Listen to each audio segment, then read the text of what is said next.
This hour on Daybreak, we'll have an update for you on COVID-19 cases in Missouri and Arkansas. And we'll show you how the Boys and Girls Club in Springfield is adapting to COVID-19 to care for kids virtually. You're also likely spending more time at the house. We want to make sure that you keep those pipes flowing cleanly.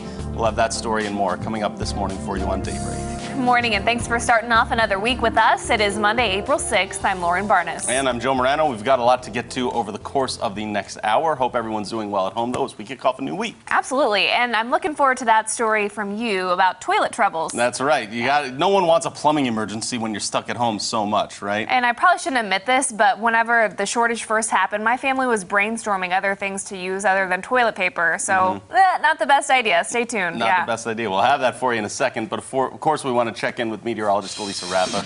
She joins us this morning telling us about a warm start to this week, right?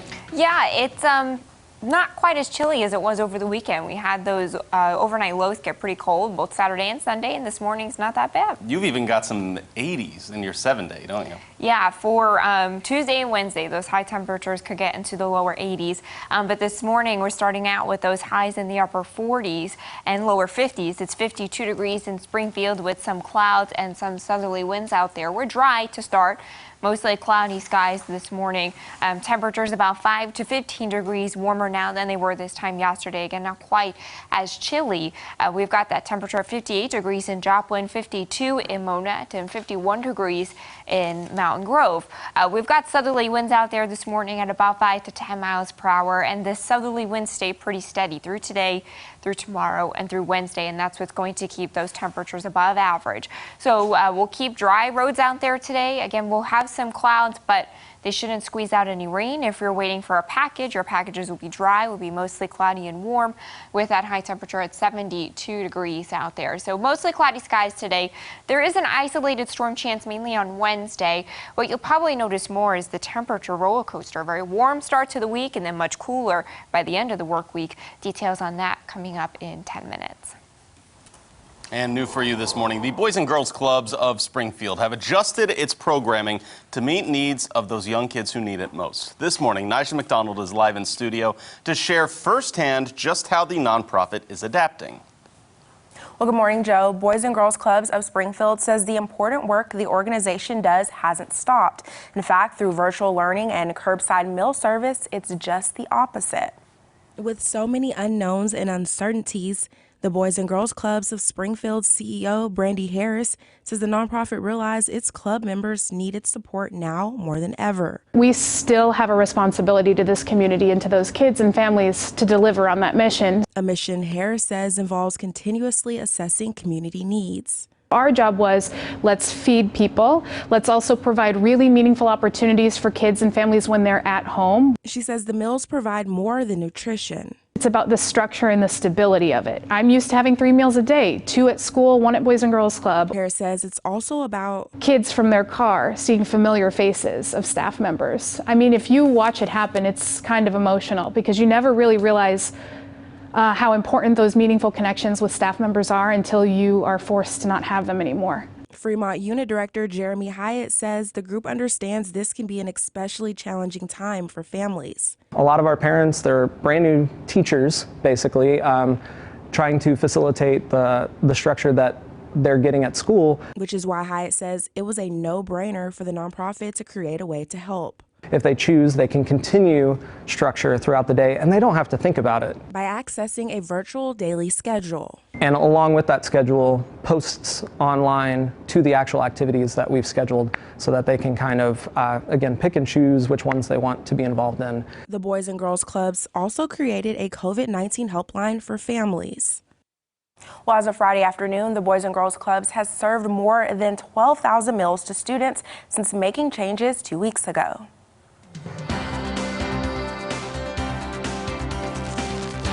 And now an update from Color 10 News on the coronavirus.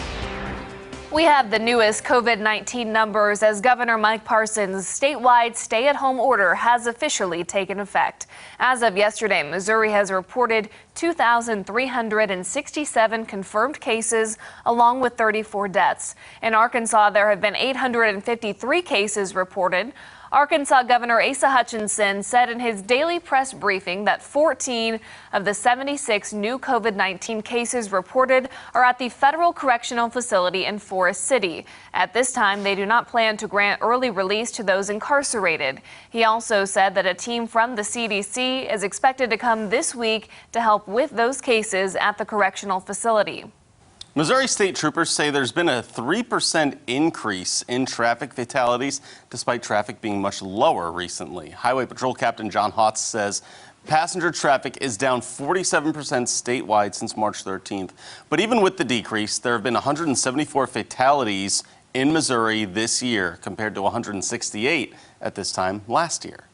College graduation is on hold for many Missourians. Color 10 spoke to expecting graduates at MSU, as well as MSU President Cliff Smart, about what's going to happen with commencement this year. Smart says after the university received news that the peak of the coronavirus in Missouri is expected to hit in mid-May, he knew they couldn't hold graduation on May 15th and 16th, the usual dates.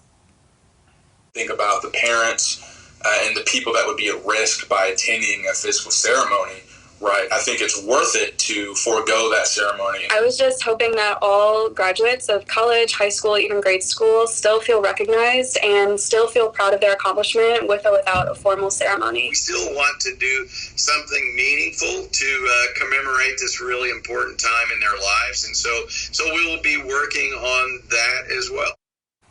Missouri State is still taking suggestions from students and is expected to make a decision about what to do with graduation around June.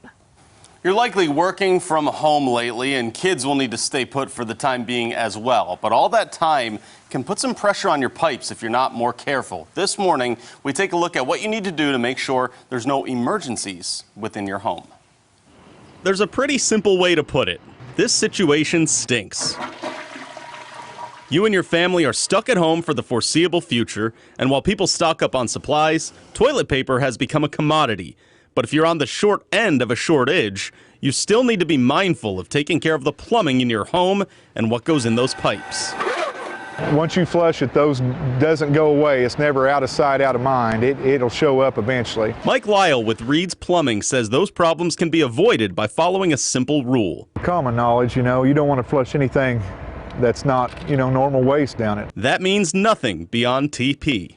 Paper towels is a no-no, and tissues to like Kleenexes and stuff, even that can clog those lines up. Even those wipes that are branded as flushable don't exactly flow. They don't break down fast enough. They usually, if there's any defects in the line at all, they tend to catch on it and it builds up over time. And then you could have Mike or someone else fixing a mess. This is a clean out. It's an access to open the drain if there's a clog or do some routine maintenance to it. Plumbing services are essential businesses, so if someone does make a house call, Ellen Rohr from Zoom Drain explains there are precautions to keep you and the family safe. Make sure that whatever you can do safely to clean the area that you do, and clean the doorknobs and the access to the place. So while toilet paper is always clearing the shelves, it's also the only thing that will clear your pipes. Now, Mike also told us to use common sense for garbage disposals as well. No grease or oil or anything that can cake up in order to keep things running smoothly in your kitchen sink as well. Finally found some toilet paper this weekend. Thanks, Joe. We've got some dry roads out there this morning. A couple of clouds, and temperatures are warm in the upper 40s and lower 50s. 52 degrees right now in Springfield. Details on a temperature roller coaster ahead this week coming up next. From Color 10 Ozarks First, Lauren Barnes, Joe Morano, and weather with meteorologist Elisa Raffa. This is Color 10 News Daybreak.